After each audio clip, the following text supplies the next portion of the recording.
Well, good afternoon, everybody, and thank you to Representative King for the warm welcome, and thank you for inviting me today. With all due respect to the Governor and to all of you, the star of the luncheon is the speaker appearing with me today, Jen Campisano. She's a patient with metastatic breast cancer, a form of aggressive cancer once seen as hopeless and fatal. Jen is alive today thanks to her courage and to the skills of her doctors, as well as being fortunate that she lives in America. She lives in a nation whose policies will encourage biomedical innovation, and in doing that, helps people like me apply enormous talent and skill to the challenge of defeating formerly hopeless diseases.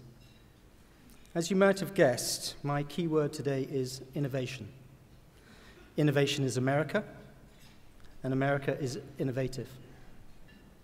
But innovation, the kind of life-saving, life-extending, job-creating innovation companies like Pfizer can provide, doesn't take place in the vacuum.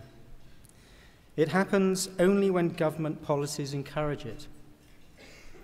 Today, I will ask you to help make certain that biomedical innovation continues, because right now, my industry is on the verge of changing all that we take for granted with disease.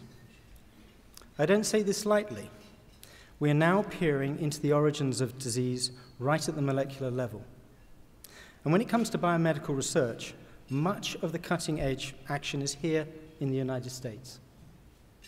The best scientists come here knowing that in America, they can take their best shot at turning an aha moment in the lab into a new and highly valued therapy. I know I am one of those who came here. I did so because I saw this nation as a beacon of innovation, as a place where scientific history is being made.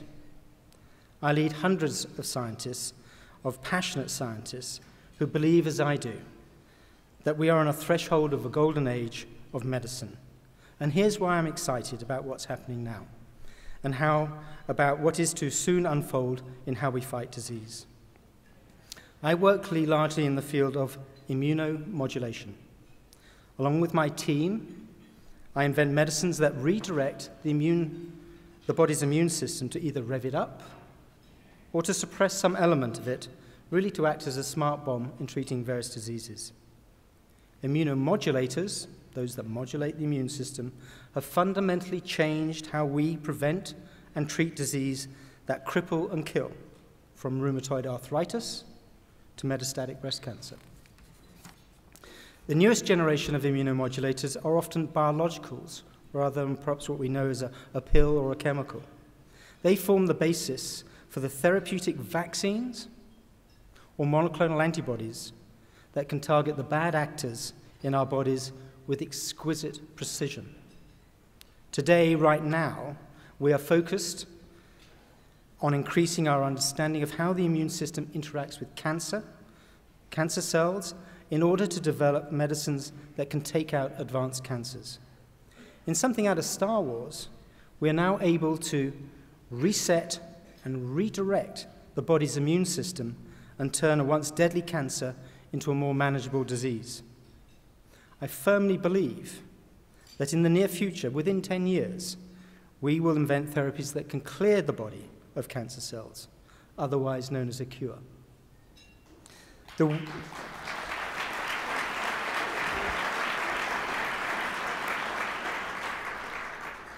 The we I refer to are scientists with incredible minds and equally awesome passion for their work. They are some of the most highly educated and dedicated people in the world. I'm excited, really excited, about how they can advance and apply knowledge from throughout the world in the whole scientific community, whether that would be with big pharmaceutical companies, small biotech companies, and academia, which in turn amplifies other work done throughout Pfizer and outside our company. And all this is for a simple goal: better health for more people. Today, I ask you to put aside the stereotypes about our industry that clog up the national dialogue about scientific and health policy. If America continues to support innovation, our nation will lead the revolution in the treatment of disease.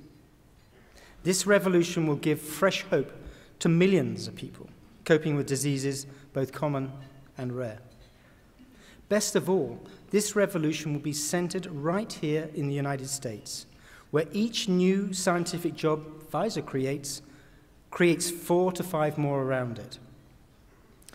I ask you to consider that companies like Pfizer translate scientific knowledge into breakthrough therapies in ways that can't be readily duplicated by other organizations, even governments. Few organizations can routinely think and plan and invest a few decades ahead. We can. Few organizations can afford the reality that even the most promising ideas are likely to fail, and sometimes late in the development process. We can. And no one can readily create new science and build on it, translating that science into approved therapy for patients. We can. Moreover, we're in this for the long haul. However Pfizer is sized or structured, and I've been through a number of those in my years, we're projected to invest more than $75 billion in the next 10 years in America, mostly in biomedical research. And we do this with the patients like Jen, squarely in mind. So I ask you today, continue to enable this industry. Give us the opportunity to transform medicine and health. The needs are simply huge. There are 7,000 known diseases and only 500 recognized therapies. Help us close that gap, including the looming gap of Alzheimer's disease, where we must intercept a health crisis in 30 years, which will engulf half of us in this room. Before I introduce you to Jen, let me close with these thoughts. All of us at Pfizer respect what you do in the legislative bodies around the nation. All of us, we know that you have a difficult job, especially in the light of highly politicized environment around us. You represent constituents, often clamoring for one policy or another. You have to balance the immediate needs with the long-term vision.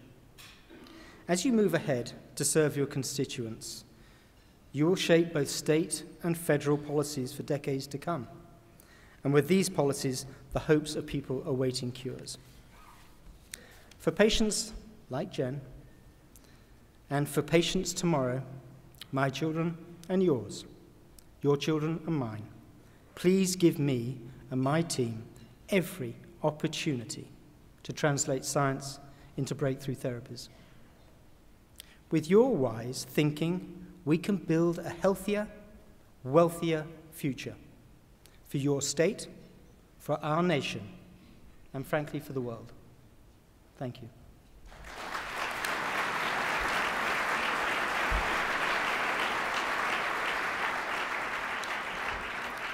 Now, the star of the show. Please meet an authentic hero, Jen Campisano, who will share her story of how she is living with and still battling metastatic cancer. Jen.